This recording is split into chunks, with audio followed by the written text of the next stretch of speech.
এদিকে 2018 পঞ্চায়েত ভোটের আগের দিন নিহত সিপিএম কর্মী দেবু দাস ও তাঁর স্ত্রী উষারানী দাসকে পুড়িয়ে খুনের ঘটনায় এবার গতকাল 10 জনকে আটক করেছে সুন্দরবন জেলা পুলিশ। কথা বলবো আমাদের প্রতিনিধি পার্থপ্রতিম ঘোষ রয়েছেন আমাদের সঙ্গে। পার্থ, 2018 সেই ঘটনা, পঞ্চায়েত ভোটের ঠিক আগের দিন এই দুজনকে খুন করা হয় এবং সেই খুনের ঘটনায় এবার 10 জনকে আটক করা হলো। দেখো, একেবারে ভোটের দিন ছিল, পঞ্চায়েত ভোটের দিন ছিল, 2018 সালের দিনটি ছিল মে মাসের 14ই মে, এবং সেদিন সকালবেলা একেবারে নৃশংসভাবে খুনের অভিযোগ ওঠে সিপিএম কর্মী দম্পতিকে। এবং সেই ঘটনার পরবর্তীকালে তুমি দেখেছো যে একেবারে বিচারের আশায় বিভিন্ন জায়গায় কিন্তু তার ছেলে বিভিন্ন দরবার করছিলেন বিভিন্ন জায়গায় গিয়ে। গতকালকে আমরা দেখেছি যে দেবু দাস এবং উষারানী দাসের ছেলে দীপঙ্কর দাস, তিনি হচ্ছেন মুখ্যমন্ত্রী শুভেন্দু অধিকারীর সঙ্গে সাক্ষাৎ করেন এবং যে খুনের যে ঘটনার পরিপ্রেক্ষিতে তিনি জানান যে তারা এখনো পর্যন্ত বিচার পায়নি।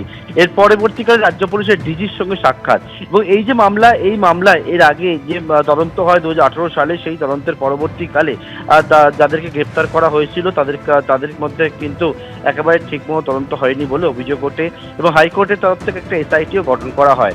গতকালকে মুখ্যমন্ত্রীর সঙ্গে সাক্ষাৎ করার পরেই কিন্তু দেখা যাচ্ছে অ্যাকশনে পুলিশ, এবং গতকাল রাতভর বিভিন্ন জায়গায় সুন্দরবন জেলা পুলিশ তল্লাশি চালিয়ে 10 জনকে আটক করেছে। এই 10 জন হচ্ছে এলাকায় তৃণমূল কর্মী হিসাবে, নেতা কর্মী হিসাবে পরিচিত জানতে পারছি, এবং যাদের নামে এফআইআর যাদের নাম ছিল, অর্থাৎ সেই এফআইআর নেম অ্যাকিউজ, কিন্তু তাদেরকে কোনো রকম ভাবেই যখন ঘটনার পর তাদের নাম দেওয়া হলো, কোনো রকম ভাবে তাদের বিরুদ্ধে কোনো পদক্ষেপ গ্রহণ করতে দেখা যায়নি।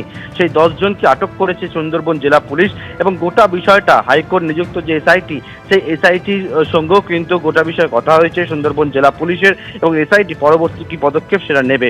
অর্থাৎ 2018 সালে যে খুনের ঘটনা, সিপিএম কর্মীকে খুনের ঘটনা, দম্পতিকে খুনের ঘটনা, সেই খুনের ঘটনা যাদের নামে এফআইআর হয়েছিল 10 জনের নামে, সেই 10 জনকে গতকাল রাতভর তল্লাশি চালিয়ে আটক করেছে, এবং এসআইটিকে গোটা বিষয়টা জানানো হয়েছে। এসআইটির সঙ্গেও কিন্তু সুন্দরবন জেলা পুলিশের গতকাল রাত্রিবেলায় কথা হয়, এবং সে তার পরবর্তীকালেই একেবারে অ্যাকশনে মোডে দেখা যাচ্ছে পুলিশকে, এবং গতকাল রাত্রিবেলা বিভিন্ন জায়গায় তল্লাশি চালিয়ে দেবু দাস এবং উষারানী দাস খুনের ঘটনায় 10 জন যাদের নামে এফআইআর নাম ছিল তাদেরকে আটক করা হয়েছে বলেই আমরা জানতে পারছি পুলিশ সূত্র মারফত।